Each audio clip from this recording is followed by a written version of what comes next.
கர்நாடகாவில்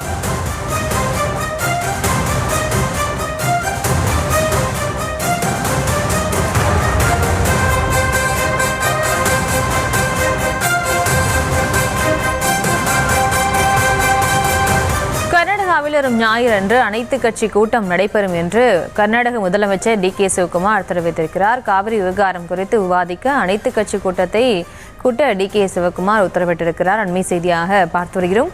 வரும் 2ஆம் தேதி கர்நாடகாவில் அனைத்து கட்சி கூட்டம் நடைபெறும் என்று கர்நாடக முதலமைச்சர் டி.கே. சிவகுமார் தெரிவித்திருக்கிறார். இவர்களோடு இணைகிறார் செய்தியாளர் ராஜேஷ். வணக்கம். மேலும் விவரம். பிரியங்கா வணக்கம்.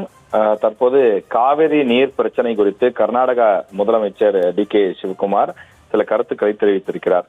சட்டப்பேரவை மற்றும் நாடாளுமன்ற நடவடிக்கைகள் காரணமாக தொடர்ந்து பல்வேறு நடவடிக்கைகளில் ஈடுபட்டு வரக்கூடிய காரணத்தால் இன்று மாலை 5 மணிக்கு ஆலோசனை கூட்டம் நடைபெற இருப்பதாகவும் தேவையான அனைத்து விஷயங்களும் ஏற்கனவே விவாதிக்கப்பட்டு இறுதியில் முடிவு செய்யப்படும் எனவும் தெரிவிக்கப்பட்டிருக்கிறது. தற்போது சில நடைமுறைகள் சார்ந்த பணிகள் மட்டும் எஞ்சியிருப்பதாகவும் அவற்றையும் இன்றே முடிப்போம் என்றும் கர்நாடக முதலமைச்சர் குறிப்பிட்டிருக்கிறார். காவிரி விவகாரம் சம்பந்தமாக வரும் ஞாயிற்றுக்கிழமை அனைத்து கட்சி கூட்டத்தை கூட்டியிருப்பதாகவும் தமிழ்நாடு முதலமைச்சரும் அதில் பங்கேற்க இருக்கிறார் எனவும் அவர் மீண்டும் குறிப்பிட்டிருக்கின்றார். இரு மாநிலங்களுடைய நலனையும் கருத்தில் கொண்டு காவிரி நதிநீர் பிரச்சனை தீர்வை எட்டுவது சம்பந்தமாக விவாதிக்க விரும்புகிறோம் என்றும் அவர் குறிப்பிட்டிருக்கிறார்.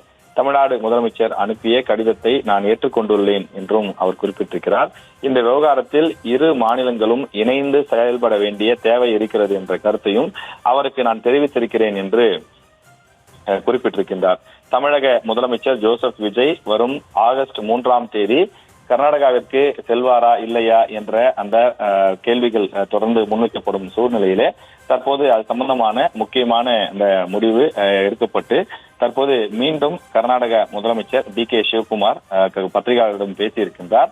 அதிலே இன்று மாலை 5 மணிக்கு அவர் இது சம்பந்தமாக சட்டமன்ற மற்றும் நாடாளுமன்ற உறுப்பினர்களுடன் ஆலோசனை கூட்டத்தை நடத்தி முடிவு செய்ய இருப்பதாக தெரிகின்றது. எனவே இன்று மாலை ஒரு 6 மணி அளவிலே ஒரு முக்கியமான அறிவிப்பு வெளியாகும் என்றும் எதிர்பார்க்கப்படுகின்றது. தமிழக முதலமைச்சரிடம் கர்நாடகா முதலமைச்சர் அடிக்கடி தொலைபேசியில் பேசி வருகிறார் என்று இந்த செய்தியின் மூலமாக நம்மால் புரிந்து கொள்ள முடிகிறது.